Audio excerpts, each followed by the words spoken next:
नमस्कार मित्रांनो ration card धारकांसाठी आता अतिशय महत्त्वाची बातमी आहे। तुमच्याकडे जर तुमचं रेशन कार्ड असेल आणि तुम्हाला त्यावरती जर धान्य मिळत असेल तर हा व्हिडिओ शेवटपर्यंत नक्की बघा।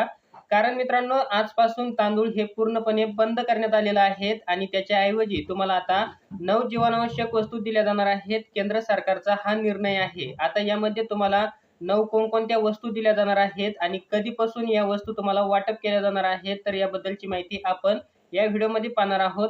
मित्रांनो सगळ्यात पहिल्यांदा तुम्हाला दिलं जाणार आहेत म्हणजे गहू, त्यानंतर डाळी, हरभरा, साखर, मीठ, मोहरीचं तेल आणि मैदा, सोयाबीन आणि मसाले इत्यादी 9 वस्तू तुम्हाला या रेशन कार्ड वरती दिल्या जाणार आहेत। आता तुमचा तांदूळ पूर्णपणे रेशन कार्ड वरती जो तांदूळ मिळत होता तर हा बंद करण्यात येणार आहे आणि त्याच्या ऐवजी तुम्हाला या जीवनावश्यक 9 वस्तू दिल्या जाणार आहेत। केंद्र सरकारने हा निर्णय घेतलेला आहे।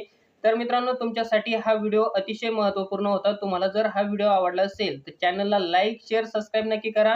आपण असेच महत्त्वपूर्ण व्हिडिओ हे घेऊन येत असतो। पुन्हा भेटूया अशाच एका नवीन माहितीसह नवीन व्हिडिओमध्ये। तोपर्यंत धन्यवाद मित्रांनो। जय हिंद, जय महाराष्ट्र।